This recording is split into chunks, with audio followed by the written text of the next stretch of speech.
Let's see. Hi, buddy. This story is about a cat named Jax who was almost rejected by fate, but just when all hope seemed lost, a small miracle happened. Good. Good morning. After the death of my cat, who had lived with me for 17 years, there was a silence in the house. This silence wasn't just an absence of sound, it was an emptiness that filled every corner of my heart. I wasn't sure I was ready to let someone new into my life, but one day I felt a slight movement inside, as if my old cat's soul was telling me, it's time. You can do it. And off we went to the shelter. Among the dozens of eyes filled with pleading and worry, Jax's look was different. He didn't seek contact, didn't ask for attention, as if he had already given up. The shelter staff said that he was unfriendly, that he was difficult, and that if nothing changed in the next few days, he would be released back onto the streets. Their words echoed in my head. He can't survive. Hi. I walked over to him. He let me gently take him in my arms, but he didn't show the slightest interest, just waited patiently for me to let go.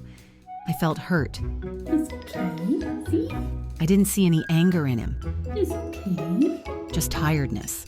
Come here. I let him go, but then my husband, a man who always said he wasn't a cat person, came over and took Jax in his arms, and something happened that no one expected. Oh my gosh.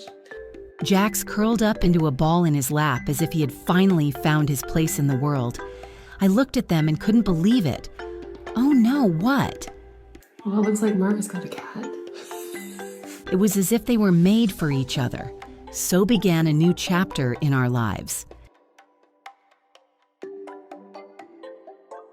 Jax turned out to be the epitome of sweetness.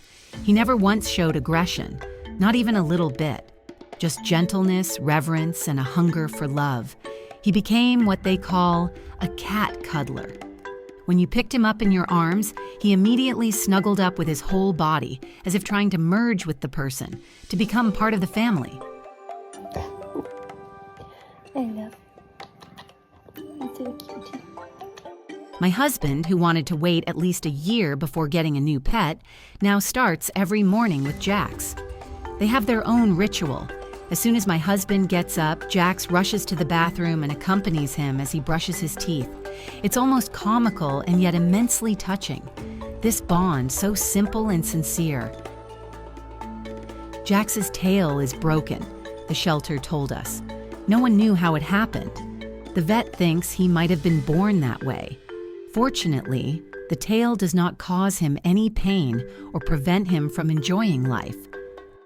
For the first few weeks after moving into our home, Jax was surprisingly quiet. He didn't meow at all. I even started to worry. What if something was wrong with him? But after a while, he started making his first sounds. It was a soft, barely audible meow. One of the sweetest sounds I've ever heard. Hi. Every day he opened up more and more. He was awakening the playful energy of a kitten, and we watched with admiration as he entered that special phase when an animal becomes a little teenager. Mischievous, curious, a little stubborn, but endlessly charming.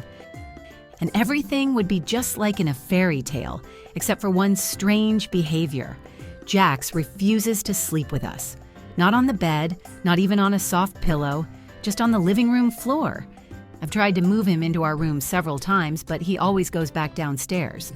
Apparently he likes it down there, or maybe he just doesn't quite believe he has a home yet. I still find it hard to imagine how anyone could think him bad. What kind of world is it where people like Jax are put back out on the streets, deemed unworthy of love? But it's different now. Jax is ours. And in his eyes, when he looks at us, there is no emptiness anymore. There is a light. Hi, Roswell. Are you happy? I'm home too. Okay. He said no. This story is about Roswell, the cat who managed to make my husband his best friend and seemingly relegated me to second place forever. I thought I had found an ordinary stray kitten, but in fact, I had found some serious competition. What's your problem? Huh? Why? It all started under a friend's shed. Small, skinny, and with an alert gaze, he was clearly looking for a home. I was moving in a week, so I immediately asked my friend, now husband, if I could take him with me. He replied without hesitation, "Sure, why not?"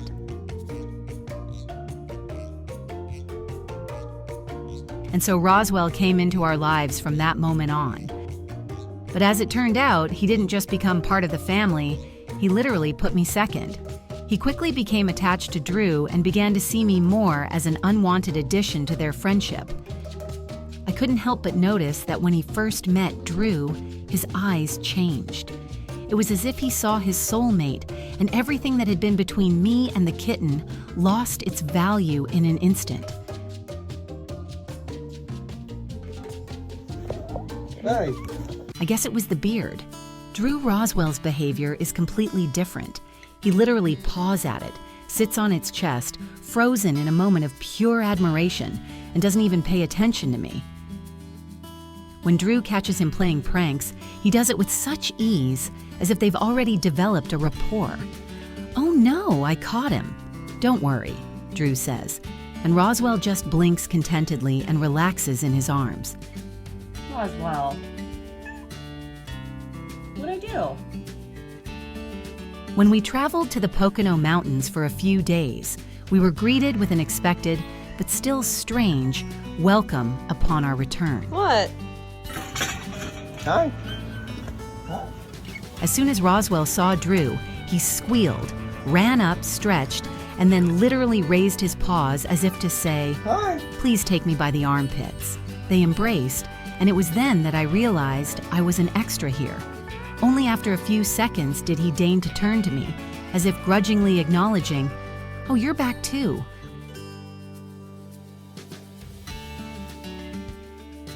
I tried to interrupt their idyll. I tried to pet him affectionately as he lay on Drew's chest, but all I got in return was a sizzling glare. I could almost hear him mentally telling me, "Leave your wedding rings on the table. They've been replaced."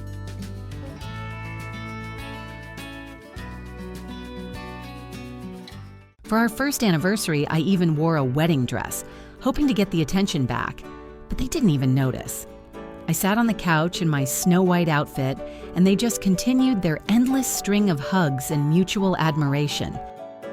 Drew laughs and says that Roswell is his best friend in the whole universe. They watch TV together, Drew reads books, and Roswell lies next to him as if fate had planned it all. I'm beginning to think that my husband was not born for me, but for him. Of course, there is a downside to this relationship. Sometimes the goods are not as advertised. For example, when Drew is sleeping and Roswell decides to run a marathon around the house at 3 a.m. or unexpectedly attacks her husband's legs. Or when Drew tries to do something and Roswell takes over his hands and demands attention.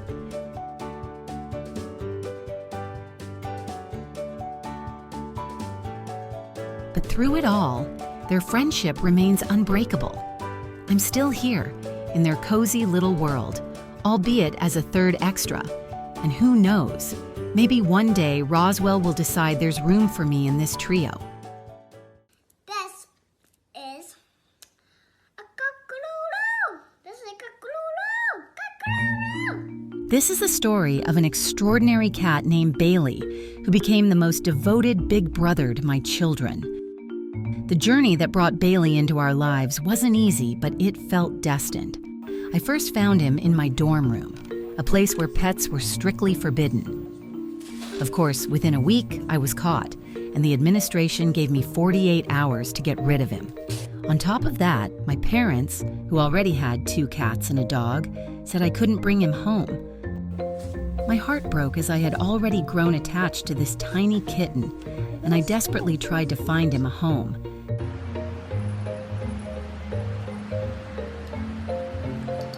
In the end, I managed to make arrangements with an elderly woman who lived nearby and was willing to take him in. I remember driving back to college in tears, feeling as though I was leaving behind someone very dear. This little kitten had a personality unlike any other cat I'd ever met. A month later, when I came home for break, I decided to check on him. To my surprise, the woman handed him back to me, saying he hadn't settled in with her and spent most of his time in a quiet corner. I was thrilled to bring him back.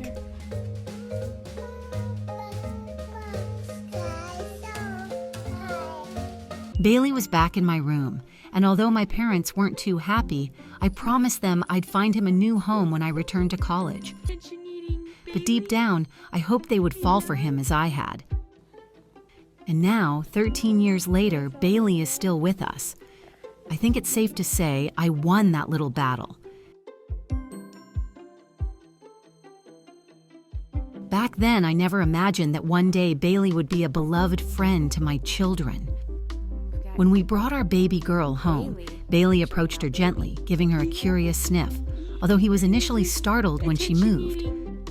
But soon, he began to snuggle up to her, curling up beside her and sleeping with his little head resting against her, as if guarding her sleep.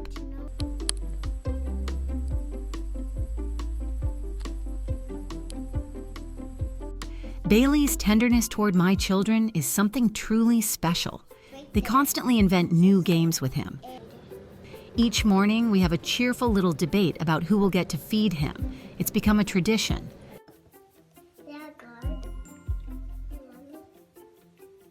They play house with him, using their toy kitchen set, and they love dressing him up.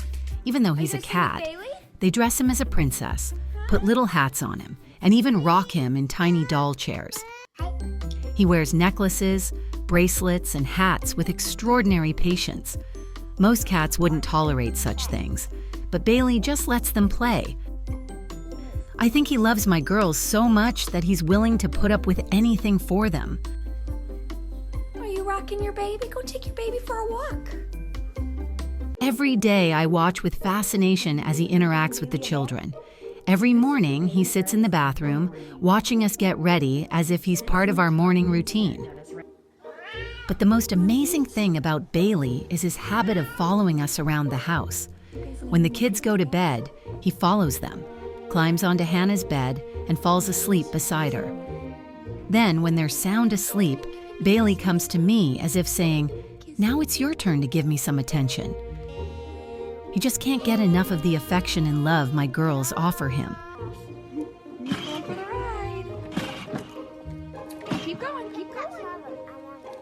Bailey isn't just a pet, he's become a member of our family. Every day he fills our home with warmth, comfort, and a little bit of magic. There's nothing more important to Bailey than being close to the ones he loves.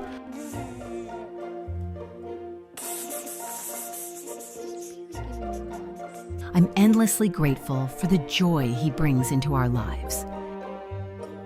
If you enjoyed this story, give it a like and subscribe to the channel.